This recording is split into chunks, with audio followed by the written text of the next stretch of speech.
जो येतो तिच्या लग्नाविषयीच बोलतो.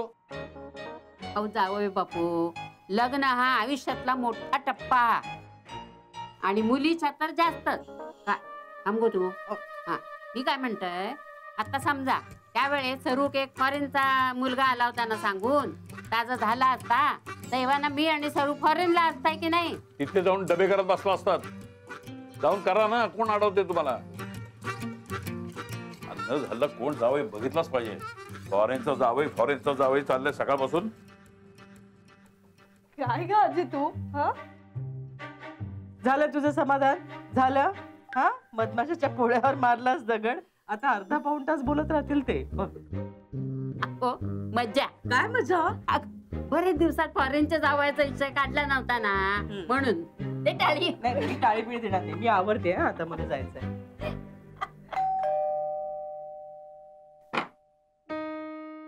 काय ग गौरी, बरी आहेस ना? हो मी मस्त आहे. बाबा आहेत का घरी? आहेत ना, या. बाबा बाबा परुळेकर काका आलेत. काय मुलगर, आज इकडे कुठे वाट चुकलात? नाही हो, ते शिवचे बाबा आलेत ना, त्यांनी भेटायला बोलवलं होतं. बर, कशासाठी?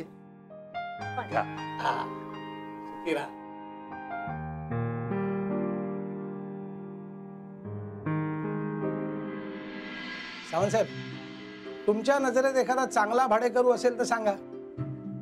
लग्न झालेला, मुलं बाळ असलेला, चांगला कुटुंब वत्सल माणूस असेल तर जास्ती चांगलं. भाडेकरू? आपण इथे शिव आणि वेणू आहेतच की. हो, ते चाललेत घर सोडून. म्हणून तर शिवच्या बाबांनी बोलवून घेतलं होतं ना मला. Okay bye. हो का? काय वहिनी, कशा आहात? मी छान आहे. मावशी कशी आहेस? हो बरे. काय हो परुळेकरांनो, शिव का सोडून चालला? ते माहित नाही. तो काल रात्री फोन केला होता, सकाळी येऊन भेटा म्हणाले. आज आलो तर घर सोडतायत म्हणतायत. हा, कुठेतरी जागा मिळाली असेल मोठी, पण काय हो, 1 महिन्याची नोटीस द्यायला पाहिजे की नाही? पण ते म्हणाले 1 महिन्याचं भाडं देतो. म्हटलं चला ठीक आहे. 2-1 दिवसात जागा रिकामी करतायत म्हणाले. हो का? इतके तडकाफडकी म्हणजे कमालच झाली नाही? काय ना वहिनी, असेल त्यांचं काहीतरी. हो ते खरं. सावंत साहेब, सोसायटीत देखील सगळ्यांना सांगा आमच्या फ्लॅट भाड्याने देणार आहे म्हणून. माणूस ओळखीचा हवा, उगाच ते विकीसारखं व्हायला नको. काय शिव काही बोलला नाही मला इतके दिवसात. सावंत साहेब, मी ठरवलंय, बॅचलरना जागा भाड्याने द्यायची नाही. नाही, वेणू आणि शिव चांगले आहेत. मावशीने पण गॅरंटी दिली होती त्यांची. पण त्या विकीमुळे तोंड एवढं पोळलंय ना की आता ताक देखील फुंकून प्यायचं म्हणतोय मी.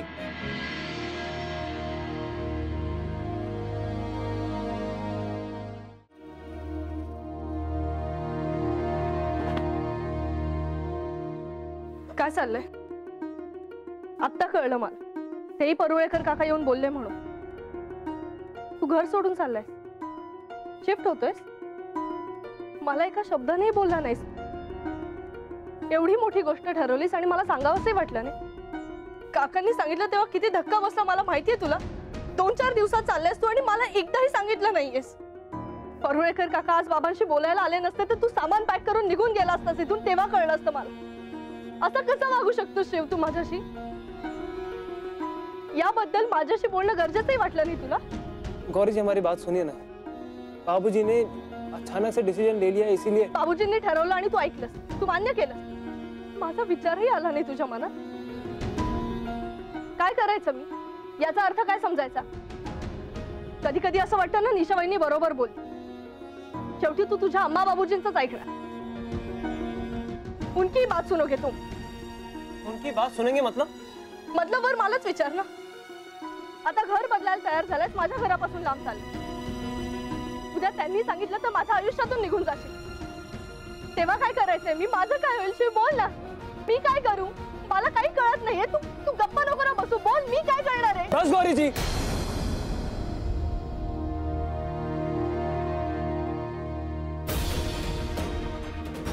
किस किस की सुने हम? किस किस की बात माने? वहाँ हमारे बाबूजी हैं जो अपनी मनमानी करने पे तुले। हमारी अम्मा हमारी बात नहीं सुन रही है। आपके बाबा से कितनी बार बात करने की कोशिश की हमने, बताइए कुछ फायदा हुआ? आप है कि हम ही दोषी कह रहे हैं? मतलब आपको लगता है कि हमें ये सब कुछ पता था और हमने जानबूझ के आपको ये बात नहीं बताई? मतलब हमें ये बात पता चली पर हमने हंसी खुशी एक्सेप्ट कर ली, कोई विरोध नहीं किया। कल रात को पता चली हमें ये बात, सारा डिसीजन हो चुका था, सब कुछ फाइनल। हमारे बाबूजी ने पेरुलेकर जी से बात कर ली थी, राधिका के पापा से बात करके घर भी फाइनल कर लिया था, सब कुछ फाइनल था, पर हमसे किसी ने कुछ भी पूछना जरूरी नहीं समझा। परेशान हो गए इस चीज के बारे में सोचते सोचते, ऊपर से आप परेशान कर रखा है। पण तू चाललायस ना? हाँ चालने से हम घर छोड़ के जा रहे हैं, आपकी जिंदगी से नहीं जा रहे हम। जरा सी बात हुई नहीं कि आगे हमें ताना मारे।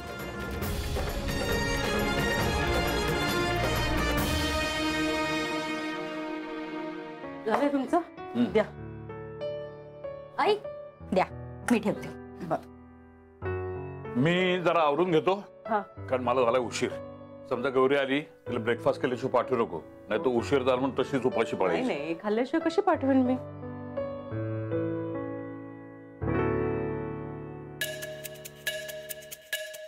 आई गौरी नाही ना आली अजून? नाही ना ग अजून. रमली वाटतं कट्ट्यावर. कट्टा खूप छान झालाय आणि लायब्ररी सुद्धा खूप मस्त झालीये. हो. तुम्ही पाहिलंच नाही ना अजून? नाही ग, वेळच नाही मिळाला बघ. आई काय हे 5 मिनिटं लागतात. आत्ता आहेत ना 5 मिनिटं. चला चला आपण बघून अगं येऊया. आता? हो मग काय झालं, बाबा आणि गौरीने किती मेहनत घेतलीये आणि सोसायटीतले सगळे कौतुक करतायत गौरीचं आणि कट्ट्याचं, आणि तुम्ही अजून पाहिला नाही. हे काही बरोबर नाही. चला चला आपण आता बघून यावं तिथे काय काय ठेवलंय माहितीये. नाही नाही, मला आईला कांदे चिरून द्यायचे आणि मग बघू आपण. मी कांदे चिरून देईन, मला आज उशिरा जायचंय. तुम्ही आधी चला आपण कट्टा बघून येऊया. हो तिथे काय काय कॅरम आहे, चेस आहे, किती पुस्तकं ठेवलेत आणि डेकोरेशन आणि सजावट तर बघायला ना मला इतकी आवडली आहे. आणि तुम्ही बघितलं नाही, तुम्ही नंतर नंतर म्हणता आणि बघत नाही. चला चला आता आपण बघून येऊया. 5 मिनिटं लागतील आई. चला चला आपण बघून येऊया. चला आई चला.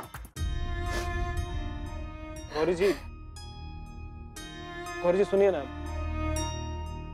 गौरी जी रोइए मत ना. गौरी जी गलती हो गई, सॉरी. किसी और का गुस्सा किसी और पे निकल गया. आपको फालतू ही भला बुरा कह दिया हमने. नाही, आय एम सॉरी. मी तुला जाब विचारलं, माझं चुकलं, मला माफ कर.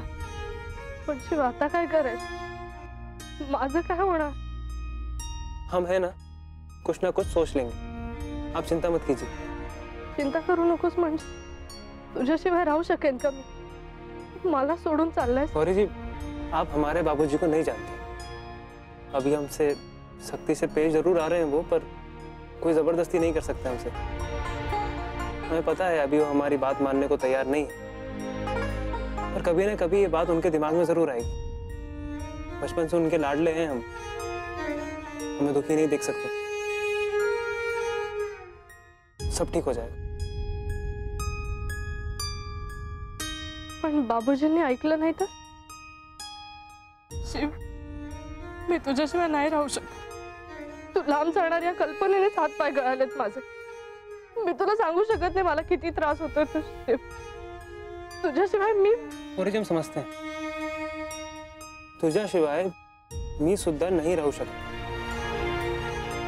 माझा तुझ्यावर खूप प्रेम आहे.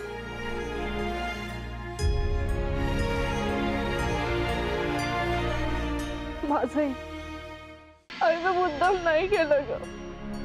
माझं नकळत हे सगळं घडत गेलं. तुझा विश्वास आहे ना माझ्यावर? मी नाही केलं मुद्दाम. मी देवाच्या पण सांगते. आणि तू ओरड मला, राघव, मला हवं ते मला.